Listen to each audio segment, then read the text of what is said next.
욥기서 4장 12절에서 21절 말씀입니다. 제가 봉독해 올리겠습니다. 욥기서 4장 12절에서 21절입니다.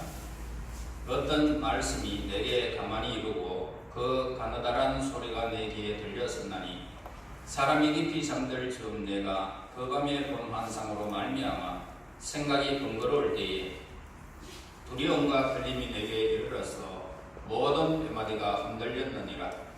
그때의 영이 내 앞으로 지나매 내 몸에 털이 쭈뼛하였느니라.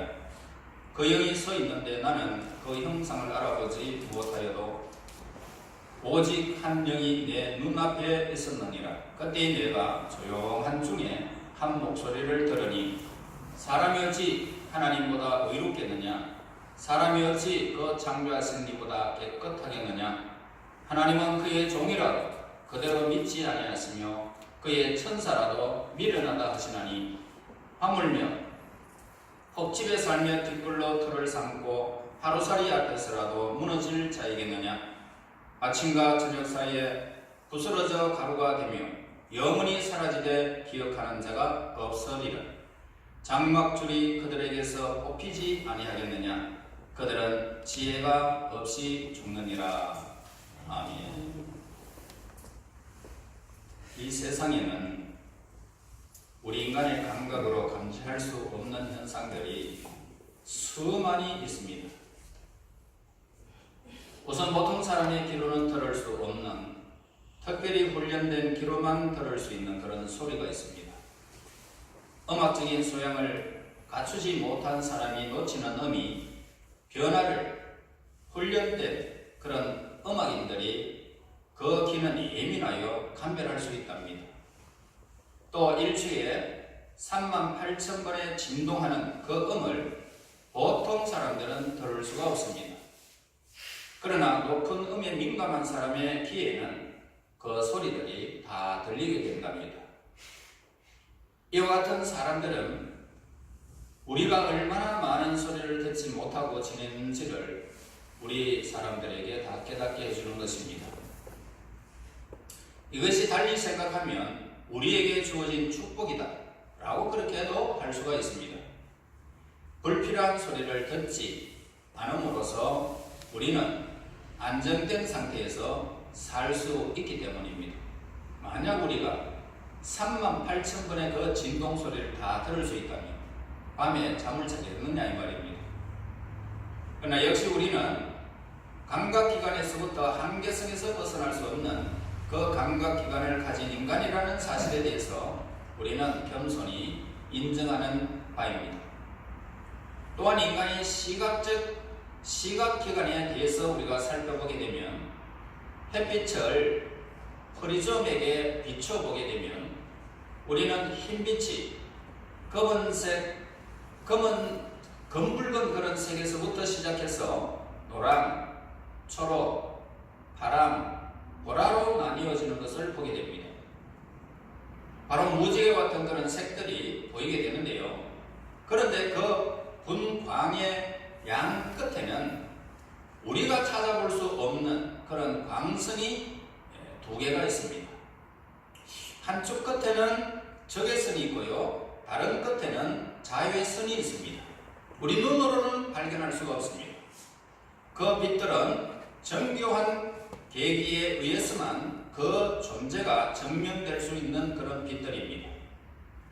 자, 이렇게 우리 눈에 보이지 않는 이렇게 존재하는 것이 오늘 우리가 살아가는 이 세상에는 너무너무 많은 것입니다. 보는 것보다는 보이지 않는 것이 더 많습니다. 그러므로 자기 눈으로 보고 귀로 듣고 손으로 만질 수 있는 것만 인정하고 믿으려고 하는 것은 이런 믿음의 세계를 제한하는 것이기 때문에 이 우주에 존재하는 하나님의 오묘하신 그런 솜씨들을 무시하는 그런 행위다 라고 우리에게 성경은 가르쳐주고 있습니다. 오늘 여기에서 본문에서 엘리바스가 본 이 영의 세계, 이 영의 세계는 또한 이러한 초감각적인 그런 현상과 연결시켜서 우리가 생각해보게 되면 결코 이상할 것이 없다라고 우리는 알아야 할 것입니다. 성경에 기록된 이 초자연적인 역사와 기적들이 현재에도 가능하다, 이런 결론을 우리는 얻게 되어지는 것입니다. 12절 우리 같이 읽겠습니다. 어떤 말씀이 시작. 어떤 말씀이 내게 가만히 이르고 그 가져가는 자가 내 마음에 귀에 들렸었나니. 예, 오늘 이 말씀은 한밤중이었다는 것입니다. 한밤중 모든 것이 고요한 시간이었습니다. 정적이 흐르는 가운데 나뭇잎이 흔들리게 하는 그런 미풍조차 없는 그런 밤이었다는 것입니다. 이 적막함을 방해하는 것은 아무것도 없었다는 것입니다. 모든 사람이 깊이 잠이 빠져 있을 때였다는 겁니다. 욥의 친구인 엘리바스는 적막함을 즐기고 있었습니다. 그가 전에 보았던 환상으로 인하여 생각이 번거로울 때였습니다. 그때 그는 무엇인지 완전히 파악할 수는 없었지만은 뭔가 보이지 않는 암시와 속삭임이 있었음을 감지할 수가 있었던 것입니다. 그러나 그는 혼란과 불안한 이 생각에 사로잡히게 되어졌고 그의 모든 사기가 흔들릴 것 같은 이런 느낌을 받은 것입니다. 그의 영혼은 확실하게 알 수 없는 어떤 특별한 것이 다가오는 것을 예시해주는 막연한 두려움을 느끼게 된 것입니다. 엘리바스는 그때 홀로 있었고 그의 마음은 분명히 당혹한 상태에 있었고 또 빛을 찾기 위해서 헤매고 있었다는 것입니다. 그는 이 삶 가운데 마음에는 평안도 없었고 불안하고 소심하며 불가사의한 세계 속에서 헤매고 있었던 것입니다. 그렇게 긴장된 시간에 한 영이 그의 앞에 쓱 하고 스쳐가더니 조용히 엘리바스 앞에 멈추었던 것입니다. 그래서 그는 그 형태를 분명히 식별할 수는 없었던 겁니다. 그 이유는 너무 놀라가지고 그것을 자세히 관찰할 수는 없었지만 어둠이 너무 짙었거나 영의 형상이 확실하지 않았기 때문일 것입니다. 너무 놀라서 그의 볼줄은 흔들리고 있었고 그의 머리털도 쭈삣하고 곤두섰다는 것입니다. 그의 주위를 뒤덮은 정적 가운데서 17절에 이렇게 말을 합니다. 사람이 어찌 하나님보다 의롭겠느냐? 사람이 어찌 그 창조하신 이보다 깨끗하겠느냐? 라는 그런 소리가 들리게 됩니다. 이것은 꿈인지 실제적인 사건인지 이에 대해서는 여러 가지 의견으로 나누어질 수 있습니다. 어떤 사람은 엘리바스가 선잠에 있었다라고 주장하는 사람도 있습니다. 또 혹자는 다른 이들이 잘 때에 엘리바스가 깨어 있었다라고 하기도 합니다. 그러나 어떤 상황에서든지 엘리바스의 마음에는 영이 보였던 것은 분명하다라고 우리는 볼 수가 있습니다. 여러 가지로 이 엘리바스의 상황을 우리가 분석해 보기를 바랍니다. 자, 그 영은 엘리바스에게 가장 중요하고 분명한 진리를 전달해 주었던 것입니다. 그것은 처음에는 사람을 놀라게 했지만 결국에는 그의 그 불안함과 두려움을 가라앉히게 했던 것입니다. 여기에 그 영에 대해서 기록된 것은 분명히 보았던 그 사람에 의해서 그대로 기록된 메시지가 오늘 본문의 메시지입니다. 자, 이 모든 것은 기록자 자신만이 경험할 수 있었던 것임을 말하고 있고요. 말하고 있는데, 자, 우리는 언제 엘리바스에게 영이 나타났는지 우리는 알 수는 없습니다. 아마 그것은 엘리바스가 그 사실을 욥에게 말하기 훨씬 이전에 있었던 일일 것을 우리는 본문에서 발견할 수가 있습니다. 그래서 그는 욥이 고통당하는 것이 죄 때문이다 라고 생각했기 때문에 자기가 환상 중에 들은 이 소리를 욥에게 말한 것입니다.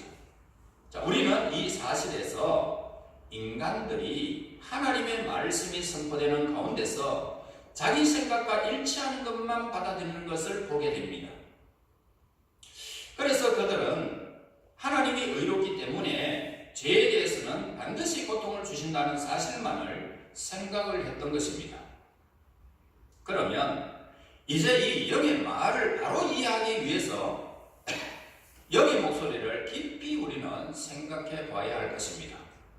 17절에 사람이 어찌 하나님보다 의롭겠느냐? 사람이 어찌 그 창조하신 이보다 깨끗하겠느냐? 자, 이 말은요, 하나님의 정직하심과 그리고 의로우심을 나타내고 있는 모습입니다.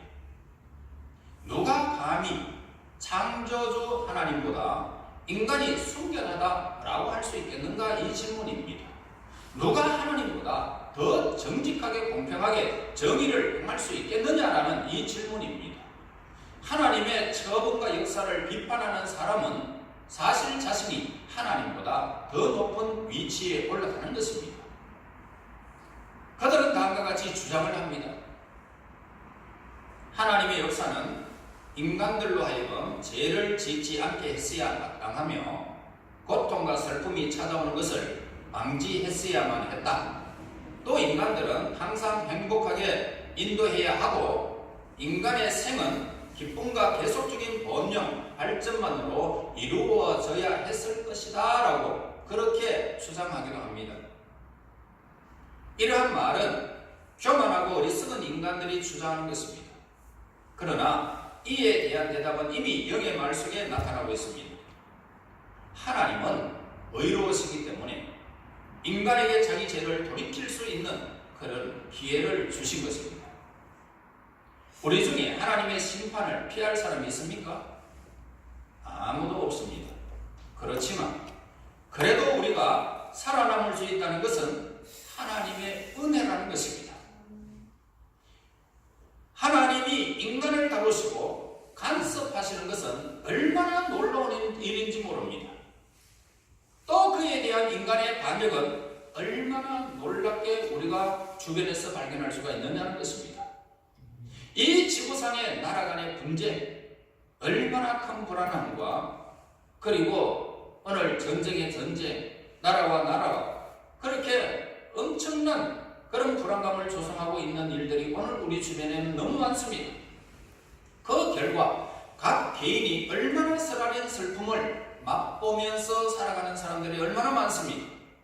시리아에 가스가 그냥 한번 펑 터지니까 수많은 사람들이 막 찢기고 쓰러지고 온데 막 터지고 참 그 슬픔 어린 아이로부터 노년에 이르기까지 막 엄청난 비극의 현장들을 우리는 보았지 않습니까?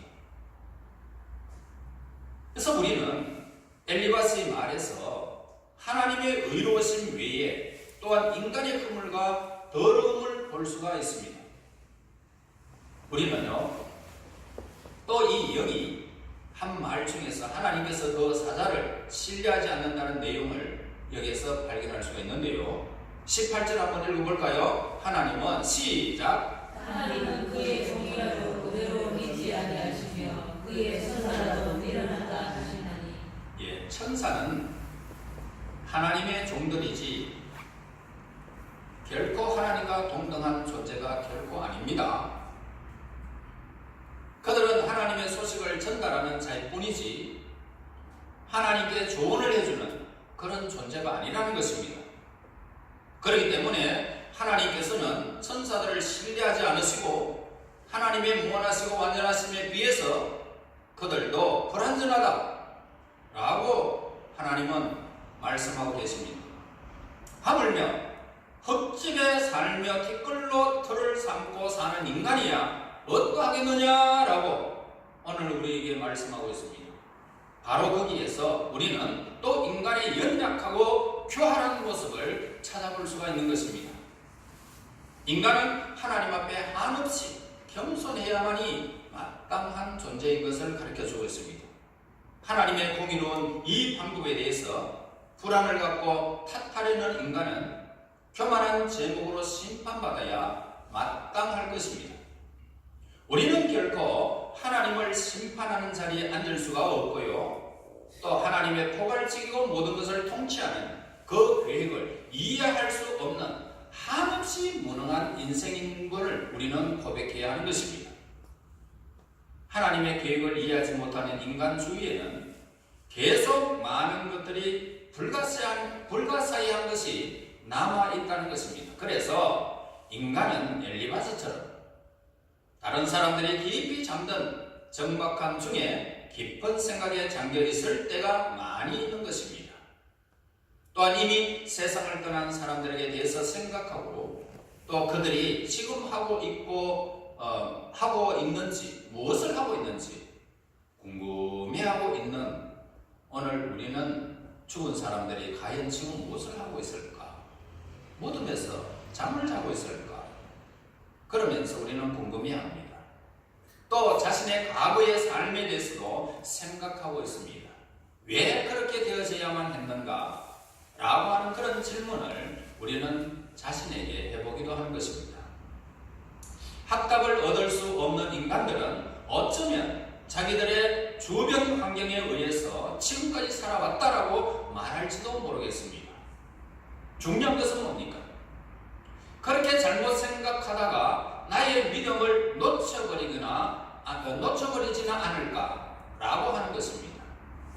여러분, 이 세상에 내 삶이 뒤를 돌아보면서 물론 우리가 반성할 수도 있겠지만 왜 그랬을까라고 질문도 들을 수도 있겠지만 그런 것을 통해서 그런 삶을 통해서 그런 잘못된 상황을 자꾸 되풀이함으로 우리가 믿음을 놓칠 수 있다는 사실을 우리에게 가르쳐주는 것입니다. 그런데요, 다행히 이 엘리바스에게 나타난 그 영이 있습니다. 그 영은 엘리바스의 생각이 하나님께 집중할 수 있도록 해준 것입니다. 하나님께서는 하나님이 가장 의롭고 거룩하다는 사실을 강조해서 오늘 본문에서 말씀하고 계십니다. 그래서 그 말씀 속에는요, 하나님은 인간을 죄에 따라 즉시 징벌하지 않으시고 행악에 따라 갚지 않으시고 강팍하고 회개하지 않는 자에게 대해서는 기다리시고 인자함으로 대해 주신다는 사실을 오늘 말씀을 통해서 우리에게 말씀하고 있습니다. 그래서 하나님은 우리에게 많은 것을 베풀어 주셨어요. 우리에 대한 그분의 채찍질은 바로 사랑의 표시임을 확인시켜 주시는 것입니다. 그 채찍질은 하나님의 기쁨을 위해서가 아니라 우리로 하여금 하나님의 거룩한 성품에 참여하는 이 축복을 맛보게 하기 위해서 우리를 고난을 허락하셨다는 것입니다. 우리는 그러한 하나님이 행하시는 모든 것에 대해서 그분의 설명을 듣고 이해해야 할 권리를 우리는 갖고 있지는 않습니다. 하나님은 우리에게 이해를 하든 안 하든 하나님께서는 조건 없이 우리를 은혜를 베푸시고 그 인자하심을 우리에게 더하신 것입니다. 다만 그분의 인자하심을 맛보는 것만으로도 대단히 우리는 큰 권리임을 알아야 하는 것입니다. 그런데 엘리바스 시대에는 기록된 말씀이 없었습니다. 모든 것을 밝히 알게 하시는 하나님의 기록된 말씀이 없었다는 이 시대였다는 이 사실을 우리가 기억할 필요가 있습니다. 그런 시대였기 때문에 하나님께서는 영을 통해서 하나님의 말씀으로 그 엘리바스에게 계시한 것입니다. 그러나 지금은 다르죠. 하나님께서 하나님의 영을 통해서 계시했던 것보다 지금은 더 분명하고 명료하게 우리에게 성경을 통해서 우리에게 늘 말씀하고 계십니다. 지금도 하나님께서 저와 여러분들에게 이 설교 메시지를 통해서 이 본문의 메시지를 통해서 오늘 우리에게 지금도 계시하고 계십니다. 그분의 음성은 이미 우리 곁에 있습니다. 우리가 그 음성의 귀를 기울일 때에 우리는 하나님의 임재하심을 맛보게 되는 것입니다. 엘리바스는 환상을 본 이후에 하나님의 모든 법이 거룩하고 선하다라고 말하고 있습니다. 또 인간의 모든 학식과 재능과 뛰어남이 하나님 앞에서는 아무것도 아님을 말하고 있습니다. 자신이 아무것도 아니지만 결코 비굴할 필요가 없고요. 열등감을 느낄 필요가 없고요. 또 그 크신 하나님께서 허락하신 예수님 안에서 자신을 발견하고 겸손함을 가질 수만 있다면 그것이 바로 하나님 나라를 이룬 모습이다 할 수 있는 것입니다. 다시 말할게요. 하나님께서 허락하신 예수님 안에서 자신을 발견할 수만 있다면 그것이 하나님의 나라를 이룬 모습인 것이다 이 말입니다. 여러분, 우리가 예수님 안에서 우리가 여기 있지 않습니까? 하나님 앞에 예배드릴 수 있는 자격은 예수님 안에서만 있습니다. 그래서 여기에 하나님의 나라에 임한 것입니다. 그래서 하나님이 오늘 우리에게 메시지를 주시는 것입니다. 우리는 스스로 존재할 수가 없는 인생입니다. 한순간도 우리의 힘으로는 살아갈 수 없는 존재가 저희들입니다. 우리가 우리에게 속한 모든 것이 하나님으로부터 온 선물이다 이 말입니다. 그러므로 우리 자신이 하나님 앞에 자랑할 것이 무엇이 있겠는가 이 말입니다. 자랑할 것이 있어요? 자신이 나약하여 죄를 지으면서도 죄가 없다고 느끼면서 주일마다 말끔하게 차려입고 죄 없다고 생각하는 것이 우리 인생의 모습이지 않습니까? 그러므로 우리의 모습을 아무리 둘러봐도 자랑할 것이 아무것도 없다 그렇게 말할 수 있습니다. 예수님께서 이 땅에 계시면서 우리에게 보여주신 그 모범이 전 우주적인 차원에서 볼 때에 가장 완전하게 보여주신 형상이 예수님의 모습이었습니다. 그 덕을 기리고 나타내는 것이 우리에게 교훈이 된다는 것입니다. 예수님이 모든 행위는 온유함과 부드러움과 겸손함 그 자체였습니다. 우리가 참된 예수님의 제자가 되려면 우리도 예수님처럼 겸손한 옷을 입어야 한다 이 말입니다. 이 땅에 자신을 비워서 보시고 죽기까지 낮아지셨던 예수님의 겸손을 본받는 사람이 되려고 하면 우리도 예수님처럼 낮아짐으로부터 다른 사람들에게 모범이 될 수 있는 겸손한 사람이 된다는 것입니다. 또한 엘리마스는 18절을 통해서 욥을 정죄하기 위해 천사를 내세워 말했던 것을 보게 됩니다. 우리는 18절에서 고난에서 허덕이는 욥을 깨우치기 위한 말로서가 아니라 다만 하나님의 의로우심이 우리의 사성을 초월하는 것임을 이해할 수 있는 말씀입니다. 하나님의 영광은 햇빛이 쓸데없을 만큼 그 찬란함은 이로 표현이 불가능한 것입니다. 그래서 하나님의 보좌 곁에 천사들이 이 순수함, 천사들의 순수함도 하나님의 그 빛에 의하며 흠으로 얼룩져 있다는 거 우리에게 가르쳐주는 본문의 말씀입니다. 천사는 어떤 존재들입니까? 영적인 존재들이지만 한계를 가진 존재들입니다. 한계가 있다. 하나님 보시기에 한없이 나약한 존재가 천사라는 것입니다. 그러나 우리와 비교해 본다면 천사들은 어떻습니까? 거룩하다는 칭호를 받기에 손색이 없을 것입니다. 그러나 그들을 하나님과 비교한다면 그러한 칭호는 전혀 어울리지 않는다는 것입니다. 그런데 여러분, 이런 천사가 나약한 존재임을 하나님은 인정하시는데 하나님이 한없이 천사들보다 우리가 더 연약한 우리 인생을 예수 그리스도 안에서 하나님의 자녀의 권세를 우리에게 주셨는데 우리 얼마나 큰 복을 받은 사람들입니까? 정말 우리가 그 은혜를 생각하면 눈물이 쏟아지지 않습니다. 천사보다도 연약한 존재를 하나님의 자녀로 삼으시고 저 영광의 나라를 유업으로 얻을 수 있는 하나님의 사람의 권세, 그 아들의 권세, 그 자녀의 권세를 저와 여러분에게 주신 것입니다. 저는 여러분보다 저와 여러분보다 더 행복한 사람이 이 세상에 있겠습니다.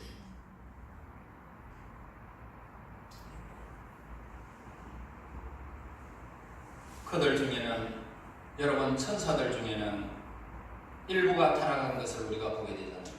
마귀들이, 사탄들이 천사가 타락한 존재들이잖아요. 천사들은 오점 있는 존재들임을 우리에게 말씀하고 있습니다. 그러므로 천사들의 내면에는 악에 대한 약함과 선에 대한 한계가 잠재되어 있다 이 말입니다. 여러분, 천사들은 하나님의 모습을 가까이에서 보고 닮아간 그런 존재들일 뿐이라는 것입니다. 어느 피조물이든 하나님에 비해서 말할 수 없이 열등한 존재가 오늘 피조 세계의 모든 세계라는 것입니다. 그리고 천사들은 불완전한 사랑을 가지고 있습니다. 어느 천사도 죄에 대해서 슬픔과 수치를 이겨낼 만한 사랑을 갖고 있지 않는 것입니다. 천사들의 사랑은 예수님의 골고다의 사랑과 같이 영원히 유지되지 못하는 것입니다. 그렇게 제한된 사랑을 가지고 그들은 기꺼이 자신을 드리지 못하는 것입니다. 수치와 권리의 검은 하늘로부터 그들 자신을 구해내지도 못하는 것입니다. 여러분, 우리가 믿는 하나님의 사람들, 초대교회 우리 성도들이 피를 흘리면서 하나님을 위하여 순교의 제물이 되었던 하나님의 사랑받은 그 종들이 수없이 피를 흘렸지 않습니까? 이것 하나 보면 우리 인간이 얼마나 사랑에 민감한지를 우리에게 가르쳐 주는 것입니다. 그러나 그러한 희생의 사랑은 천사들에게는 없다는 것입니다. 그래서 하나님은 예수님을 이 땅에 보내시기로 언약하신 것입니다. 천사들을 보낼 수 있었다면 천사를 보냈을 것입니다. 그러나 그 천사들이 완벽하게 지음을 받았지만 죄에 대해서, 죄인을 위하여 사랑을 베풀 수 있는 사랑의 힘이 없었고 악에 대해서 악을 이길 수 있는 힘이 없는 것이 천사들임을 알았던 것입니다. 그래서 하나님은 하나님 자신이 이 땅에 오신 것입니다. 그 얼마나 큰 사랑입니까? 하나님 자신이 우리를 위해서 오신 것입니다. 하나님의 인내하심과 인자하심은 무엇과도 견줄 수가 없습니다. 하나님께서는 천사라도 미련하다라고 말씀하고 계십니다.